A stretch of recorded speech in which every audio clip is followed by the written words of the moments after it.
नमस्कार दोस्तों, आपका हमारे चैनल राजस्थान मौसम स्टेशन में स्वागत है। इस वीडियो में हम बात करेंगे राजस्थान के मौसम के बारे में। अगला 24 घंटों के दौरान कैसा रहेगा मौसम, और जो बंगाल की खाड़ी में well marked low pressure area बनेगा उसका क्या ट्रैक रहेगा, और जो उत्तर प्रदेश पर सिस्टम बना है लो प्रेशर एरिया उसका ट्रैक क्या रहेगा। तो ये सभी जानकारी आपको इस वीडियो में दी जाएगी। वीडियो में अंत तक बने रहें। तो फिलहाल हम बात कर लेते हैं देश भर में बने मौसमी प्रणालियों के मौसमी सिस्टम की, कौन कौन से बने हैं वेदर सिस्टम अभी फिलहाल।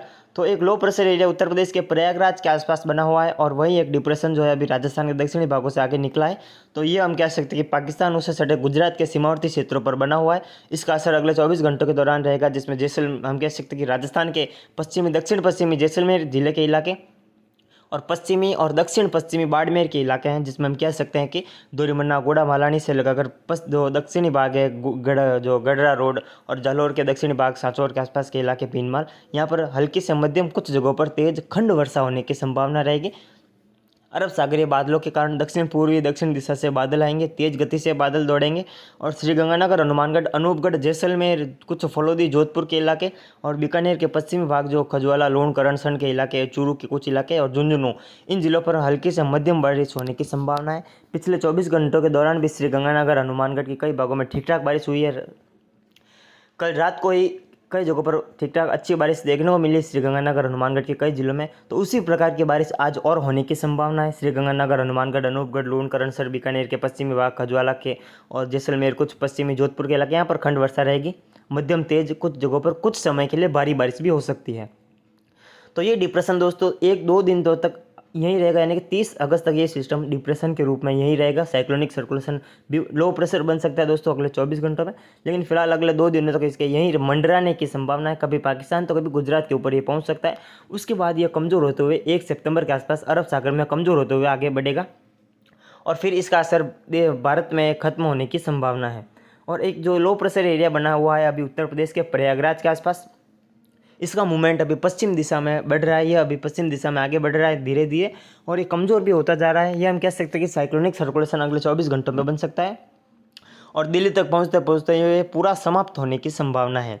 और इसके कारण हम कह सकते हैं कि राजस्थान के जयपुर भरतपुर संभाग में खंड वर्षा का माहौल बनेगा, और बारिश में कुछ बढ़ोतरी होगी, खंड वर्षा के रूप में रहेगी। ज़्यादा बारिश की संभावना नहीं, लेकिन हाँ खंड वर्षा के रूप में जयपुर भरतपुर संभाग में बारिश बढ़ेगी।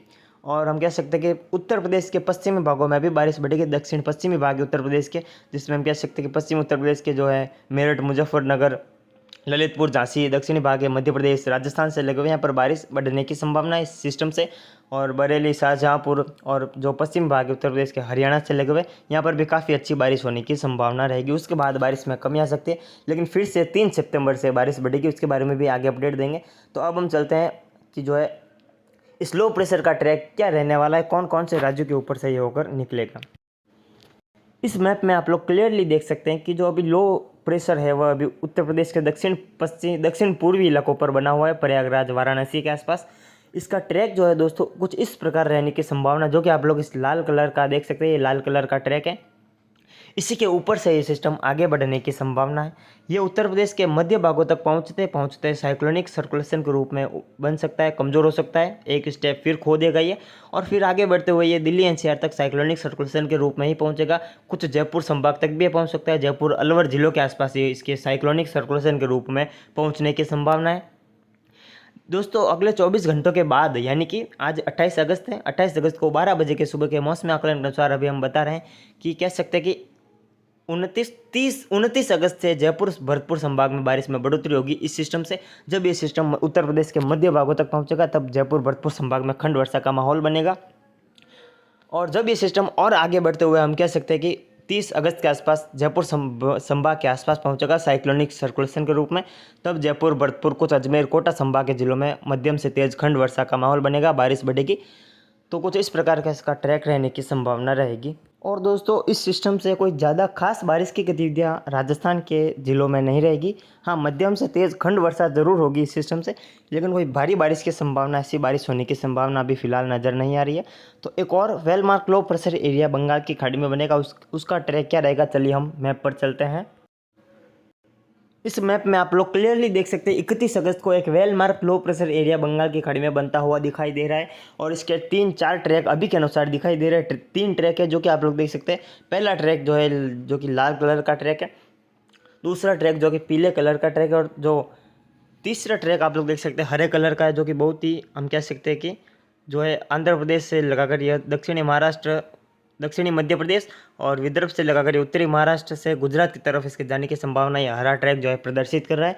लेकिन इसके जो है लाल कलर के ट्रैक पर जाने की संभावना दोस्तों ज़्यादा नज़र आ रही है और पीले कलर के ट्रैक पर भी इसकी जाने की संभावना ज़्यादा है। हरा कलर का ट्रैक पर ही जाने की संभावना अभी कम है। अभी के अनुसार इसमें बदलाव हो सकता है। फिर कमेंट ना करें कि आपने ये ट्रैक बताया था, ये सिस्टम क्यों नहीं गया।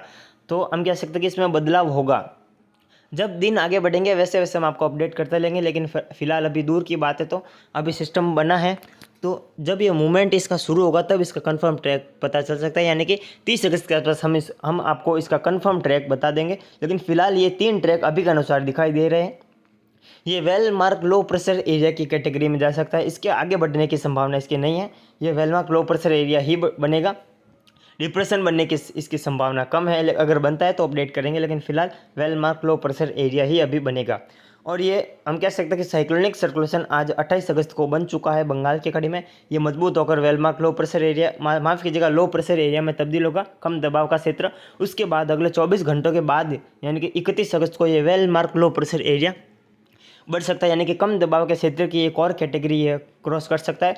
उसके बाद ये हम कह सकते हैं, अगर लाल कलर के ट्रैक की बात की जाए तो ये लाल कलर का ट्रैक हम देख सकते हैं कि जो कि उड़ीसा का दक्षिणी भाग, आंध्र प्रदेश के उत्तरी भाग और उससे सटे छत्तीसगढ़ के भागों से ऊपर ये होकर जाएगा। और उसके बाद मध्य प्रदेश के उत्तर पूर्वी भागों से छतरपुर से होकर ये ऊपर बढ़ेगा और उत्तर प्रदेश मध्य प्रदेश के सीमा वाले क्षेत्रों से आगे बढ़ेगा। उसके बाद हम कह सकते हैं कि 3-4 सितंबर के आसपास हम कह सकते हैं कि राजस्थान के जयपुर भरतपुर संभाग के बीच वाले क्षेत्रों से प्रवेश करने की संभावना है साइक्लोनिक सर्कुलेशन के रूप में। ये लो प्रेशर के रूप में भी राजस्थान में एंट्री कर सकता है, लेकिन अभी संभावना कम है। आगे अपडेट देते रहेंगे।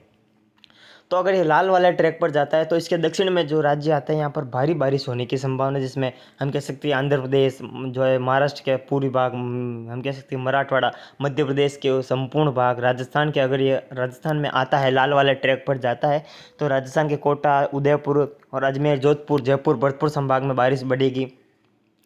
तो दोस्तों ये लाल कलर के ट्रैक पर अगर बढ़ता है तो कुछ इस प्रकार की बारिश होगी। अगर ये पीले वाले ट्रैक पर बढ़ता है दोस्तों, जिसकी संभावना भी ज़्यादा है, यानी कि ये हम कह सकते हैं कि आंध्र प्रदेश और हम कह सकते हैं उड़ीसा के सीमा वाले क्षेत्रों से आगे बढ़ेगा और फिर हम कह सकते हैं कि मध्य प्रदेश तक पहुंचते पहुंचते इसके वापस उत्तर प्रदेश की तरफ रिकवर करने की संभावना है। ये सीधे पश्चिम दिशा की ओर आगे नहीं बढ़ेगा। यह हम कह सकते हैं कर्नाटक के, माफ़ कीजिएगा, तेलंगाना के उत्तर पश्चिमी क्षेत्रों तक तो बढ़ेगा, उत्तर पूर्वी क्षेत्रों तक। उसके बाद ये उत्तर दिशा में आगे बढ़ते हुए मध्य प्रदेश तक पहुंचेगा और मध्य प्रदेश से उत्तर प्रदेश की ओर इसके रिकर्व करने की संभावना है, यानी कि राजस्थान तक नहीं पहुंचेगा। अगर ये पीले वाले ट्रैक पर जाता है दोस्तों तो राजस्थान के केवल कोटा संभाग और कुछ जयपुर भरतपुर संभाग में खंड वर्षा के रूप में बारिश बढ़ेगी, ज़्यादा बारिश नहीं बढ़ेगी अगर ये पीले वाले ट्रैक पर जाता है तो। और अगर हम दोस्तों देखें हरे वाले ट्रैक को, जो है ग्रीन कलर का ट्रैक दिखाया गया है, जो कि हम कह सकते हैं कि आंध्र प्रदेश और तेलंगाना के ऊपर से लगाकर, महाराष्ट्र के ऊपर से लगाकर ये मध्य प्रदेश के दक्षिण भाग और फिर गुजरात में इसके जाने की संभावना है, गुजरात के पूर्वी रीजन में। तो इसके ट्रैक इसकी तरफ जाने की संभावना कम है। अगर जाता है भी ये दोस्तों तो हम कह सकते हैं कि अगर ये इस ट्रैक पर जाता है तो राजस्थान के उदयपुर कोटा संभाग में कुछ बारिश बढ़ सकती है 3-4 अगस्त के आसपास, माफ़ कीजिएगा 3-4 सितंबर के आसपास कुछ बारिश उदयपुर और कोटा संभाग में बढ़ने की संभावना है।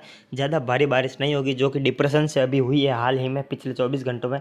तो उसी प्रकार की बारिश होने की संभावना, ज़्यादा बारिश नहीं होगी। अगर ये लाल वाले ट्रैक पर जाता है तो कोटा, जयपुर और जोधपुर, अजमेर संभाग में अच्छी बारिश होगी, भारी बारिश होगी।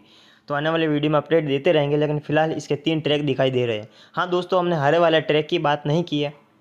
अगर ये हरे वाले ट्रैक पर जाता है तो आंध्र प्रदेश, दक्षिणी महाराष्ट्र, उत्तरी महाराष्ट्र, विदर्भ, दक्षिण पश्चिमी मध्य प्रदेश और गुजरात के सौराष्ट्र, कच्छ, पश्चिमी गुजरात, पूर्वी गुजरात और दक्षिणी गुजरात में भारी बारिश होने की संभावना रहेगी, क्योंकि ये गुजरात तक पहुंचता है तो फिर से इसके डिप्रेशन बन सकता है मजबूत होते होते, जो कि पहले जो डिप्रेशन आया था उदयपुर संभाग से आगे बढ़ा, उसी प्रकार के सिस्टम का ट्रैक कुछ रह सकता है इसका, और ये आगे बढ़ते हुए मजबूत हो सकता है। गुजरात तक पहुँचते पहुँचते फिर से डिप्रेशन बनने की संभावना दिखाई दे रही है। हालांकि इसकी संभावना कम है हरे वाले ट्रैक पर जाने की। अगर जाता भी है तो हम आपको अपडेट करते रहेंगे दोस्तों। लेकिन फ़िलहाल अभी के अनुसार कुछ ऐसे ही संभावनाएं बनती हुई दिखाई दे रही है। तो ये था दोस्तों इन दोनों सिस्टम का ट्रैक, कुछ इस प्रकार इसके ट्रैक रहेंगे। तो मैं आपको एक बार फिर से बता दूं, इसमें बदलाव संभव है दोस्तों, अगले 24 से 48 घंटों के बाद इसका ट्रैक कंफर्म हो सकता है। तो हम आने वाले वीडियो में इसके जो है जानकारी देते रहेंगे, इसके बारे में हमारी नज़र है इसके ऊपर। जो भी बदलाव होता है तो हम आपको कम्युनिटी पोस्ट के माध्यम से भी अपडेट करते हैं और आगे करते रहेंगे। अभी के लिए इतना ही, मिलते हैं हम इसकी अगली वीडियो में, तब तक के लिए जय हिंद जय भारत। अगर हमारे चैनल पर नए हैं तो चैनल को सब्सक्राइब तथा वीडियो को लाइक ज़रूर से करें। धन्यवाद।